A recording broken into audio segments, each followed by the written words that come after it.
وإذا سمعوا ما أنزل إلى الرسول ترى أعينهم تفيض من الدمع مما عرفوا من الحق يقولون ربنا آمنا فاكتبنا مع الشاهدين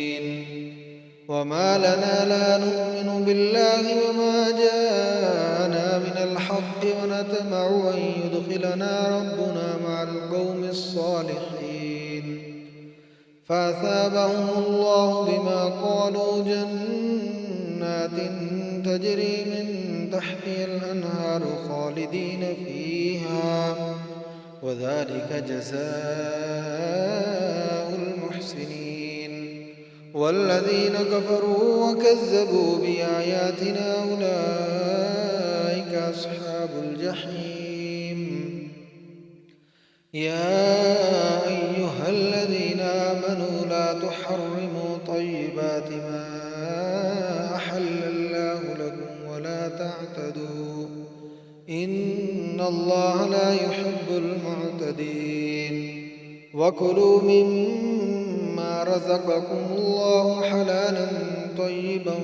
واتقوا الله الذي أنتم به مؤمنون لا يؤاخذكم الله باللغو في أيمانكم ولكن يؤاخذكم بما عقدتم الأيمان فكفارته إطعام 10 مساكين من أوسط ما تطعمون أهليكم أو كسوتهم أو تحرير رقبة فمن لم يجد فصيام 3 أيام ذلك كفارة أيمانكم إذا حلفتم واحفظوا أيمانكم كذلك يبين الله لكم آياته لعلكم تشكرون يا أيها الذين آمنوا إنما الخمر والميسر والأنصاب والأزلام رجس من عمل الشيطان فاجتنبوه لعلكم تفلحون إنما يريد الشيطان أن يوقع بينكم العداوة والبغضاء في الخمر والميسر ويصدكم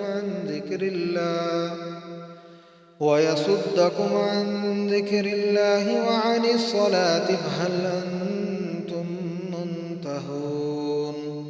وأطيعوا الله وأطيعوا الرسول واحذروا فإن توليتم فاعلموا أنما على رسولنا البلاغ المبين ليس على الذين آمنوا وعملوا الصالحات جناح فيما طعموا إذا ما اتقوا وآمنوا وعملوا الصالحات ثم اتقوا وأحسنوا والله يحب المحسنين يا أيها الذين آمنوا ليبلونكم الله بشيء من الصيد تناله أيديكم ورماحكم ليعلم الله من يخافه بالغيب فمن اعتدى بعد ذلك فله عذاب أليم يا أيها الذين آمنوا لا تقتلوا الصيد وأنتم حرم ومن قتله منكم متعمدا فجزاء مثل ما قتل من النعم يحكم به ذوى عدل منكم هديا بالغ الكعبة أو كفارة طعام مساكين أو عدل ذلك صياما ليذوق وبال أمره عفى الله عما سلف فمن عاد فينتقم الله منه والله عزيز ذو انتقام أحل لكم صيد البحر وطعامه متاعا لكم وللسيارة وحرم عليكم صيد البر ما دمتم حرما واتقوا الله الذي إليه تحشرون. جعل الله الكعبة البيت الحرام قياما للناس والشهر الحرام والهدي والقلائد، ذلك لتعلموا أن الله يعلم ما في السماوات وما في الأرض وأن الله بكل شيء عليم. اعلموا أن الله شديد العقاب وأن الله غفور رحيم. ما على الرسول إلا البلاغ، والله يعلم ما تبدون وما تكتمون. قل لا يستوي الخبيث والطيب ولو أعجبك كثرة الخبيث، فاتقوا الله يا أولي الألباب لعلكم تفلحون. يا أيها الذين آمنوا لا تسألوا عن أشياء إن تبد لكم تسؤكم، وإن تسألوا عنها حين ينزل القرآن تبد لكم عفى الله عنها، والله غفور حليم. قد سألها قوم من قبلكم ثم أصبحوا بها كافرين. ما جعل الله من بحيرة ولا سائبة ولا وصيلة ولا حام ولكن الذين كفروا يفترون على الله الكذب وأكثرهم لا يعقلون. وإذا قيل لهم تعالوا إلى ما أنزل الله وإلى الرسول قالوا حسبنا ما وجدنا عليه آباءنا أولو كان آباؤهم لا يعلمون شيئا ولا يهتدون. يا أيها الذين آمنوا عليكم أنفسكم لا يضركم من ضل إذا اهتديتم، إلى الله مرجعكم جميعا فينبئكم بما كنتم تعملون. يا أيها الذين آمنوا شهادة بينكم إذا حضر أحدكم الموت حين الوصية اثنان ذوى عدل منكم أو آخران من غيركم إن أنتم ضربتم في الأرض فأصابتكم مصيبة الموت تحبسونهما من بعد الصلاة فيقسمان بالله إن ارتبتم لا نشتري به ثمنا ولو كان ذا قربى ولا نكتم شهادة الله إنا إذا لمن الآثمين. فإن عثر على أنهما استحقا إثما فآخران يقومان مقامهما من الذين استحق عليهم الأوليان فيقسمان بالله لشهادتنا أحق من شهادتهما وما اعتدينا إنا إذا لمن الظالمين. ذلك أدنى أن يأتوا بالشهادة على وجهها أو يخافوا أن ترد أيمان بعد أيمانهم واتقوا الله واسمعوا والله لا يهدي القوم الفاسقين. يوم يجمع الله الرسل فيقول ماذا أجبتم قالوا لا علم لنا إنك أنت علام الغيوب. إذ قال الله يا عيسى ابن مريم اذكر نعمتي عليك وعلى والدتك إذ أيدتك بروح القدس تكلم الناس في المهد وكهلا وإذ علمتك الكتاب والحكمة والتوراة والإنجيل وإذ تخلق من الطين كهيئة الطير بإذني فتنفخ فيها فتكون طيرا بإذني وتبرئ الأكمه والأبرص بإذني وإذ تخرج الموتى بإذني وإذ كففت بني إسرائيل عنك إذ جئتهم بالبينات فقال الذين كفروا منهم إن هذا إلا سحر مبين. وإذ أوحيت إلى الحواريين أن آمنوا بي وبرسولي قالوا آمنا واشهد بأننا مسلمون. إذ قال الحواريون يا عيسى ابن مريم هل يستطيع ربك أن ينزل علينا مائدة من السماء؟ قال اتقوا الله إن كنتم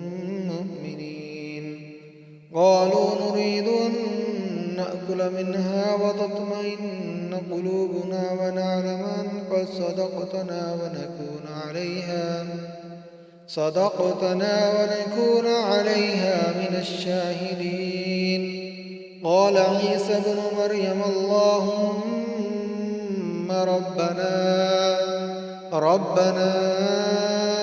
أنزل علينا مائدة من السماء تكون لنا عيدا لأولنا وآخرنا وآية منك وارزقنا وأنت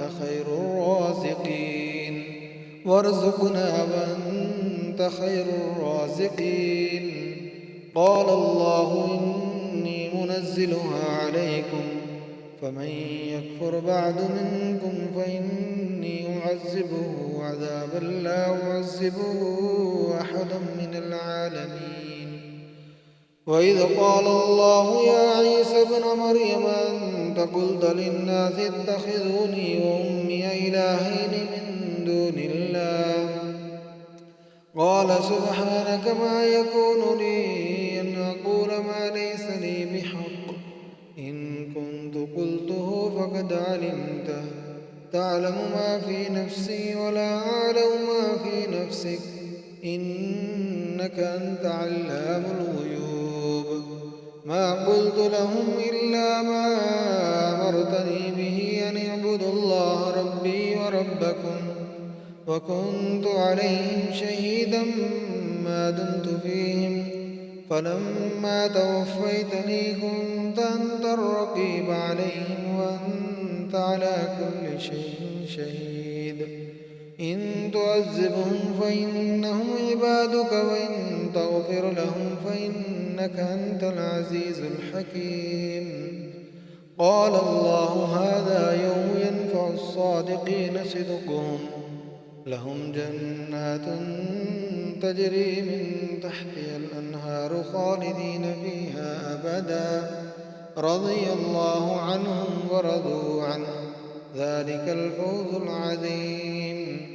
لله ملك السماوات والأرض وما فيهن وهو على كل شيء قدير. بسم الله الرحمن الرحيم. الحمد لله الذي خلق السماوات والأرض وجعل الظلمات والنور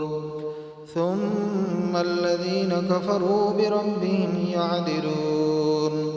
هو الذي خلقكم من طين ثم قضى أجلا وأجل مسمى عنده ثم أنتم تمترون. وهو الله في السماوات وفي الأرض يعلم سركم وجهركم ويعلم ما تكسبون وما تأتيهم من آية من آيات ربهم إلا كانوا عنها معرضين. فقد كذبوا بالحق لما جاءهم فسوف يأتيهم أنباء ما كانوا به يستهزئون ألم يروا كم أهلكنا من قبلهم من قرن مكناهم في الأرض ما لم نمكن لكم وأرسلنا السماء عليهم مدرارا وجعلنا الأنهار تجري من تحتهم فأهلكناهم بذنوبهم وأنشأنا من بعدهم قرنا آخرين ولو نزلنا عليك كتابا في قرطاس فلمسوه بأيديهم لقال الذين كفروا إن هذا إلا سحر مبين وقالوا لولا أنزل عليه ملك ولو أنزلنا ملكا لقضي الأمر ثم لا ينظرون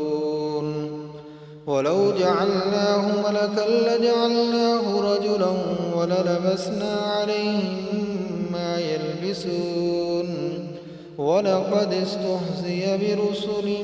من قبلك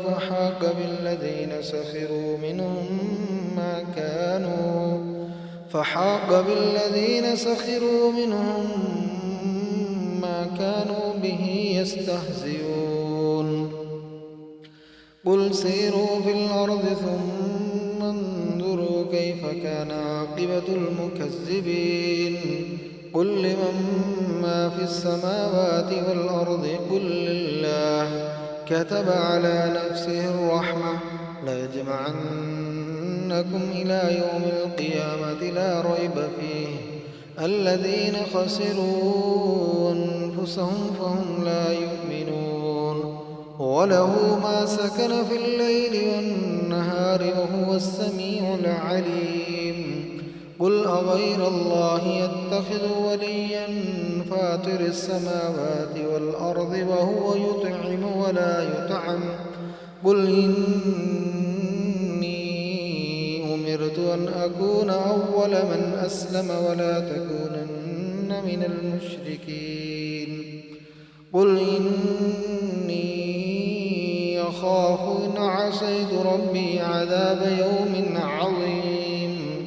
من يصرف عنه يومئذ فقد رحمه وذلك الفوز المبين وإن يمسسك الله بضر فلا كاشف له إلا هو وإن يمسسك بخير فهو على كل شيء قدير وهو القاهر فوق عباده وهو الحكيم الخبير قل أي شيء أكبر شهادة قل الله شهيد بيني وبينكم وأوحي إلي هذا القرآن لينذركم به ومن بلغ أئنكم لتشهدون أن مع الله آلهة أخرى قل لا أشهد قل إنما هو إله واحد وإنني بريء مما تشركون الذين آتيناهم الكتاب يعرفونه كما يعرفون أبناءهم الذين خسروا أنفسهم فهم لا يؤمنون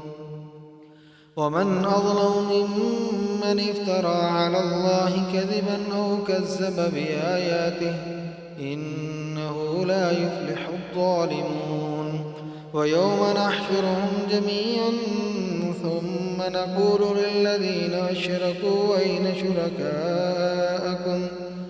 أشركوا أين شركاؤكم الذين كنتم تزعمون ثم لم تكن فتنتهم إلا أن قالوا والله ربنا ما كنا مشركين انظر كيف كذبوا على أنفسهم وضل عنهم ما كانوا يفترون ومنهم من يستمع إليك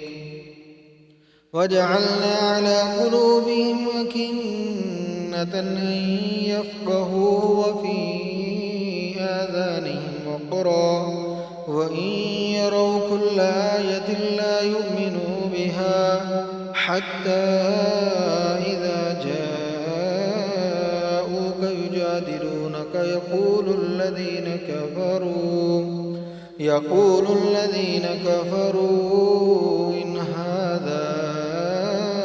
إلا أساطير الأولين وهم ينهون عنه وينأون عنه وإن يهلكون إلا أنفسهم وما يشعرون ولو ترى إذ وقفوا على النار فقالوا يا ليتنا نرد ولا نكذب بآيات ربنا ونكون من المؤمنين بل بدا لهم ما كانوا يخفون من قبل ولو ردوا لعادوا لما نهوا عنه وإنهم لكاذبون وقالوا إن هي إلا حياتنا الدنيا وما نحن بمبعوثين ولو ترى إذ وقفوا على ربهم قال أليس هذا بالحق قالوا بلى وربنا قال فذوقوا العذاب بما كنتم تكفرون قد خسر الذين كذبوا بلقاء الله حتى إذا جاءتهم الساعة بغتة قالوا يا حسرتنا على ما فرطنا فيها وهم يحملون أوزارهم على ظهورهم ألا ساء ما يزرون وما الحياة الدنيا إلا لعب ولهو وللدار الآخرة خير للذين يتقون فلا تعقلون قد نعلم إنه ليحزنك الذين يقولون فإنهم لا يكذبونك ولكن الظالمين بآيات الله يجحدون ولقد كذبت رسل من قبلك فصبروا على ما كذبوا وأوذوا حتى أتاهم نصرنا ولا مبدل لكلمات الله ولقد جاءك من نبأ المرسلين وإن كان كبر عليك إعراضهم فإن استطعت أن تبتغي نفقا في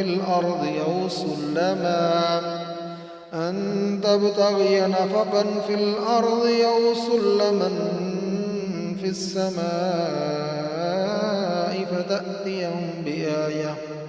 ولو شاء الله لجمعهم على الهدى فلا تكونن من الجاهلين إنما يستجيب الذين يسمعون والموتى يبعثهم الله ثم إليه يرجعون وقالوا لولا نزل عليه آية من ربه قل إن الله قادر على أن ينزل آية ولكن أكثرهم لا يعلمون وما من دابة في الأرض ولا طائر يطير بجناحيه إلا أمم أمثالكم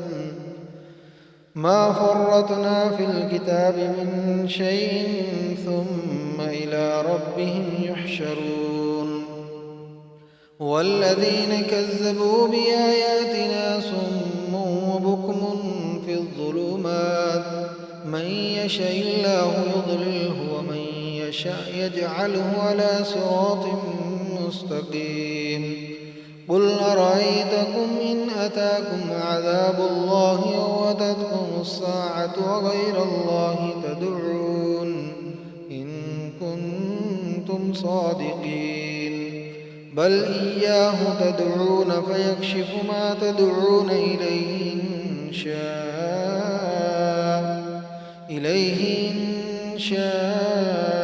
وتنسون ما تشركون ولقد أرسلنا إلى من قبلك فأخذناهم بالبأساء والضراء لعلهم يتضرعون فلولا إذ جاءهم بأسنا تضرعوا ولكن قست قلوبهم وزين لهم الشيطان ما كانوا يعملون فلما نسوا ما ذكروا به فتحنا عليهم أبواب كل شيء حتى إذا فرحوا بما أوتوا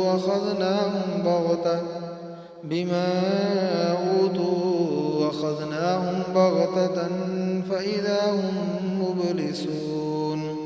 فقطع دابر القوم الذين ظلموا والحمد لله رب العالمين قل أرأيتم إن أخذ الله سمعكم وأبصاركم وختم على قلوبكم من إله غير الله يأتيكم به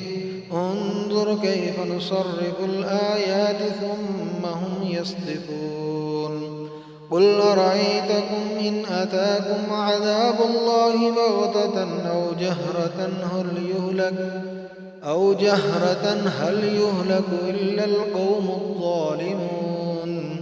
وما نرسل المرسلين إلا مبشرين ومنذرين فمن آمن وأصلح فلا خوف عليهم ولا هم يحزنون والذين كذبوا بآياتنا يمسهم العذاب بما كانوا يفسقون قل لا أقول لكم عندي خزائن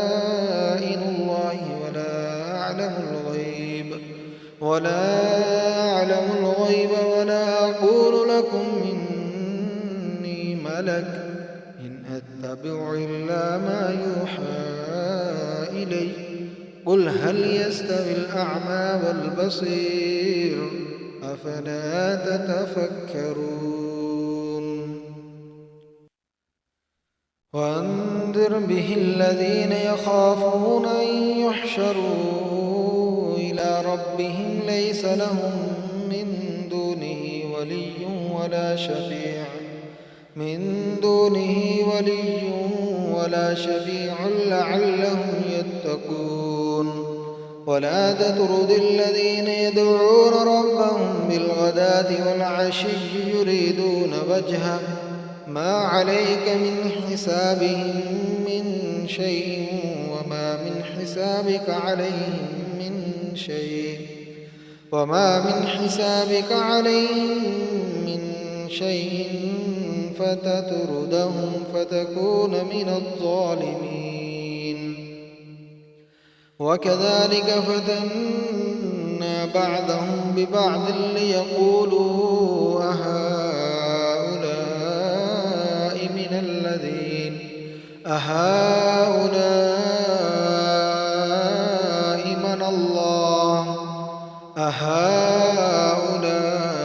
من الله عليهم من بيننا أليس الله بأعلم بالشاكرين وإذا جاءك الذين يؤمنون بآياتنا فقل سلام عليكم كتب ربكم على نفسه الرحمة أنه من عمل منكم سوءا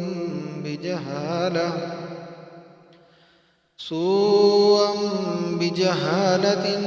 ثم تاب من بعده وأصلح فإنه غفور رحيم. وكذلك نفصل الآيات ولتستبين سبيل المجرمين. قل إني نهيت أن أعبد الذين تدعون من دون الله قل لا أتبع أهواءكم قد ضللت إذا وما أنا من المهتدين. قل إني على بينة من ربي وكذبتم به ما عندي ما تستعجلون به إن الحكم إلا لله يقص الحق وهو خير الفاصلين. قل لو أن عندي ما تستعجلون به لقضي الأمر بيني وبينكم والله أعلم بالظالمين. وعنده مفاتح الغيب لا يعلمها إلا هو ويعلم ما في البر والبحر وما تسقط من ورقة إلا يعلمها ولا حبة في ظلمات الأرض ولا رطب ولا يابس إلا في كتاب مبين. وهو الذي يتوفاكم بالليل ويعلم ما جرحتم بالنهار ثم يبعثكم فيه ليقضى أجل مسمى ثم إليه مرجعكم ثم ينبئكم بما كنتم تعملون. وهو القاهر فوق عباده ويرسل عليكم حفظه حتى إذا جاء أحدكم الموت توفته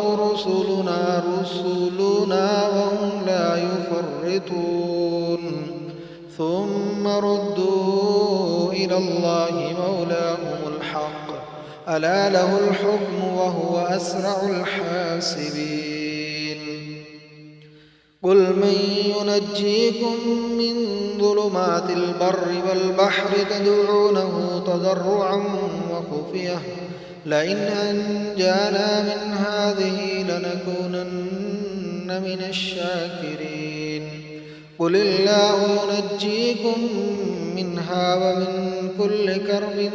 ثم أنتم تشركون. قل هو القادر على أن يبعث عليكم عذابا من فوقكم أو من تحت أرجلكم أو يلبسكم شيعا ويذيق بعضكم بأس بعض انظر كيف نصرف الآيات لعلهم يفقهون. وكذب به قومك وهو الحق قل لست عليكم بوكيل لكل نبأ مستقر وسوف تعلمون. وإذا رأيت الذين يخوضون في آياتنا فأعرض عنهم حتى يخوضوا في حديث غيره وإما ينسينك الشيطان فلا تقعد بعد الذكرى مع القوم الظالمين. وما على الذين يتقون من حسابهم من شيء ولكن ذكرى لعلهم يتقون. وذر الذين اتخذوا دينهم لعبا ولهوا وغرتهم الحياة الدنيا وذكر به أن تبصر نفس بما كسبت ليس لها من دون الله ولي ولا شفيع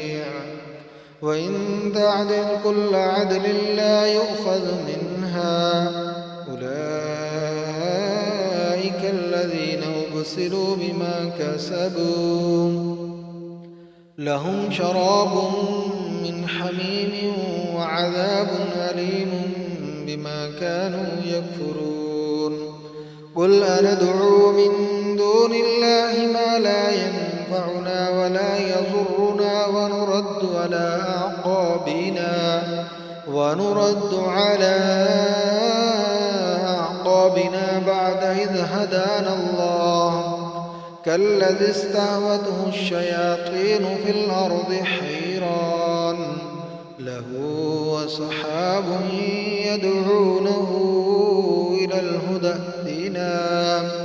قل إن هدى الله هو الهدى وأمرنا لنسلم لرب العالمين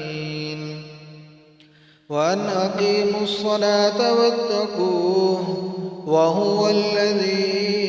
إليه تحشرون وهو الذي خلق السماوات والأرض بالحق ويوم يقول كن فيكون قوله الحق وله الملك يوم ينفخ في الصور عالم الغيب والشهادة وهو الحكيم الخبير وإذ قال إبراهيم لأبيه آزر أتتخذ أصناما آلهة إني أراك وقومك في ضلال مبين وكذلك نري إبراهيم ملكوت السماوات والأرض وليكون من الموقنين فلما جن عليه الليل رأى كوكبا قال هذا ربي فلما أفل قال لا أحب الآفلين فلما رأى القمر بازغا قال هذا ربي فلما أفل قال لئن لم يهدني ربي لأكونن من القوم الضالين فلما رأى الشمس بازغة قال هذا ربي هذا أكبر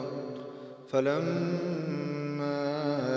أفلت قال يا قوم إني بريء مما تشركون إني وجهت وجهي للذي فطر السماوات والأرض حنيفا وما أنا من المشركين وحاجه قومه قال أتحاجوني في الله وقد هدان ولا أخاف ما تشركون به إلا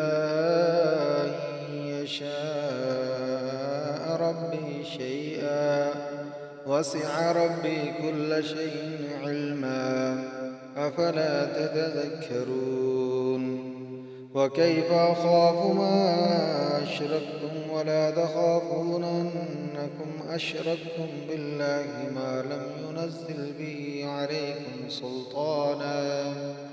فأي الفريقين أحق بالأمن إن كنتم تعلمون الذين آمنوا ولم يلبسوا إيمانهم بظلم أولئك لهم الأمن وهم مهتدون وتلك حجتنا آتيناها إبراهيم على قومه نرفع درجات من نشاء إن ربك حكيم عليم ووهبنا له إسحاق ويعقوب كلا هدينا ونوحا هدينا من قبل ومن ذريته ذريته داود وسليمان وأيوب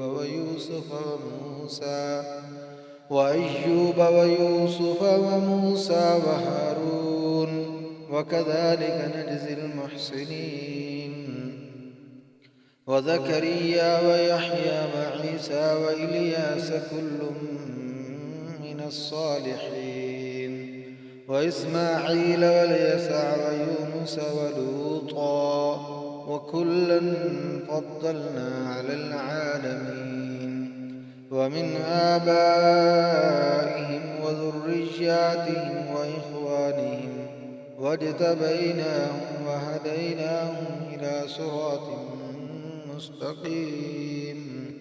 ذلك هدى الله يهدي به من يشاء من عباده ولو أشركوا لحبط عنهم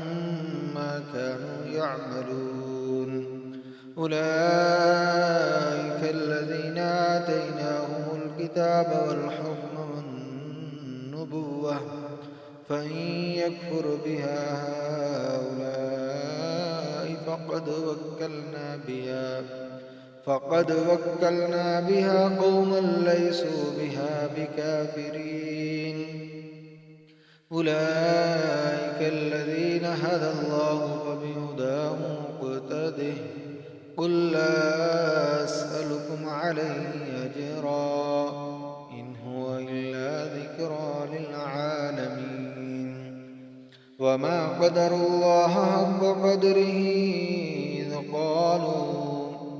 وما قدروا الله حق قدره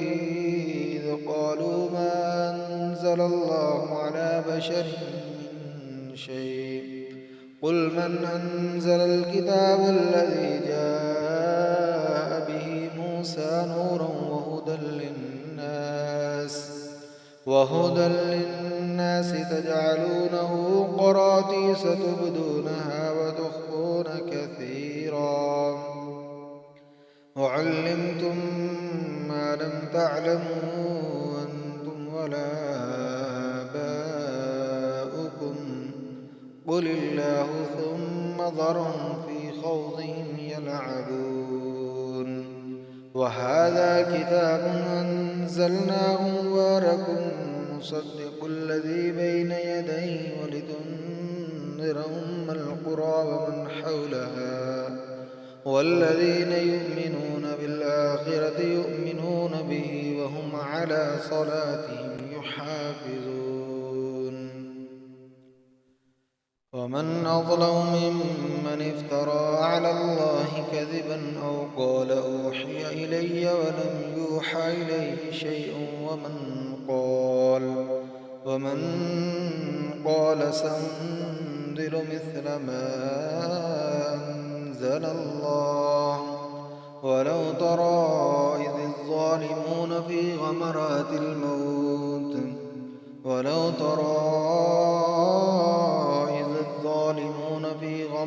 الموت والملائكة باسطوا أيديهم أخرجوا أنفسكم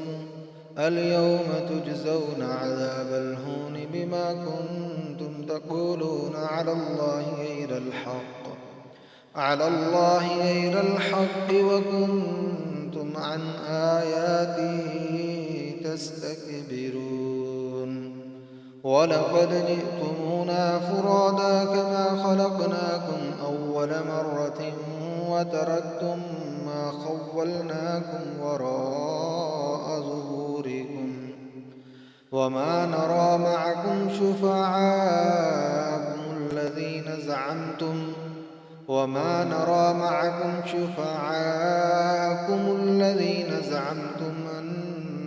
أنهم فيكم شركاء